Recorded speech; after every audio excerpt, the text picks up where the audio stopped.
Doc, we've talked night after night about Chris and what he's been able to do. Just what do you think of his leadership tonight to steady you guys to start and kind of carry you guys through this? Yeah, he's been amazing on both ends too. But he has the ability to score. He knows how to play make as well. He really, in a lot of ways, even though one of the guards would come off of us, he was setting up everyone tonight. So Chris was on both ends, played a lot of minutes, wanted to stay in. He gave us everything tonight.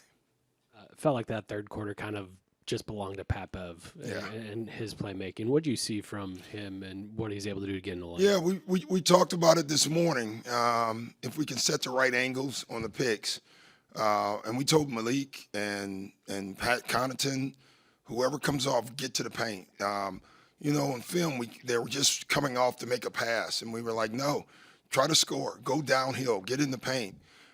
We said that over and over today, and I thought Pat Beverly was fantastic. His scoring was good, but I thought his playmaking was unbelievable tonight. You mentioned Chris on both ends to draw Pascal at times and then handle Miles. That effort to do.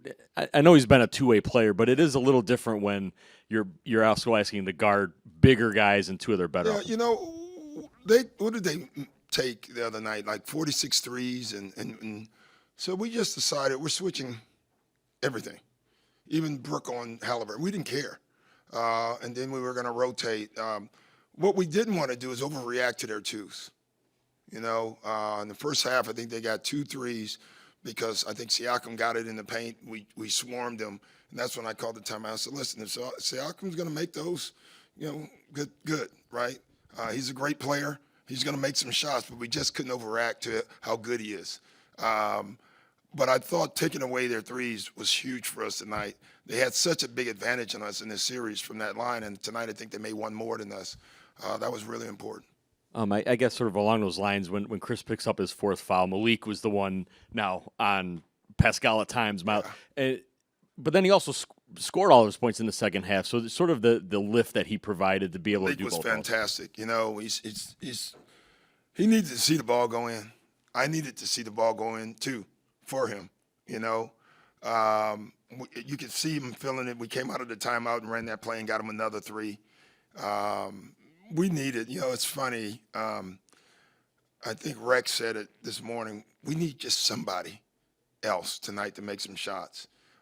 And tonight was Malik's night, and it was huge for us.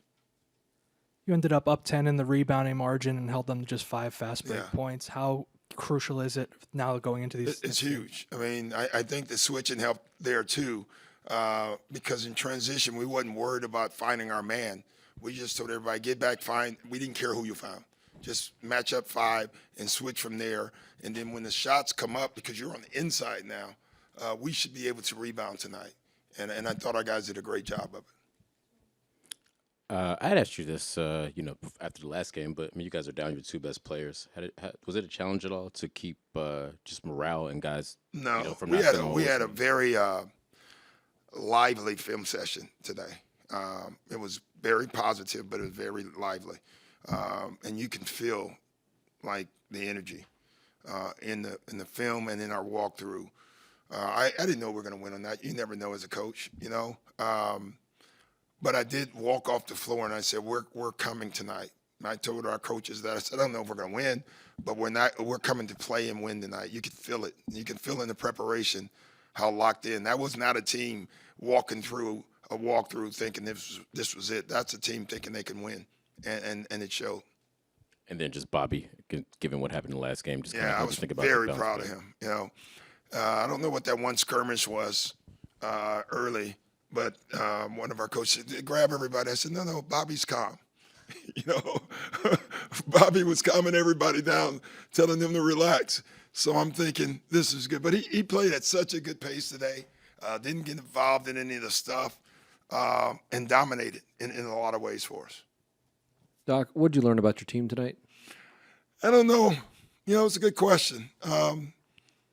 I believed in them anyway. I said that after the game, last game, like this team, they're giving it to me. I mean, they're doing everything. They really are.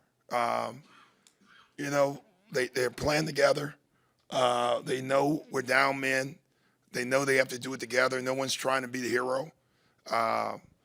From a coach perspective, they've been amazing. Like every ATO, they were locked in today. We scored a ton out of timeouts because that was them. So you just love where they're at mentally. This is a mentally tough basketball team. And then you look at Gallo's stat sheet. I mean, it's not filling up, but you look at what he did, especially with the Siakam minutes on defense. It just seems like he's really. He's been great. He's been really good. You know, it's funny. He's a vet, right? And he hasn't played first 3 or 4 games. Most vets at this point, they stop. Yet we have a low-minute game the other day with all the rookies and Gal's in it. He's the only one in it.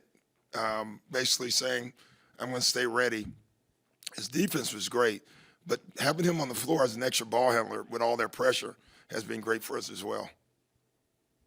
How does winning this game and getting a couple extra days for Game 6 just affect the injury timelines, Giannis and Dame? Is there a chance that is extending this series that you guys hope to get them on the floor? I don't know how to answer that. I know I hope. I think they're very, very, very close. Just defensively for you guys, your helpers seem to get a lot of hands-on dribbles, passes, Yes. all that. How big was that for you It tonight? was huge. I don't know how many deflections. I can't wait to see our deflection sheet. We'll get it later tonight, but it had to be high. And that was part of the whole switching thing. Build the wall. No direct passes. We call them LeBron or Magic passes, the line drives. We just kept saying, hang time, make them throw the balls up in the air. And if they do, we got a chance to go get them. And I thought our guys did that.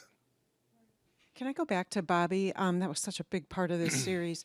Did you say much to him? Because you don't want him to play subdued, but he's No. not a 22-year-old kid either. So what were your conversations like? Not a word.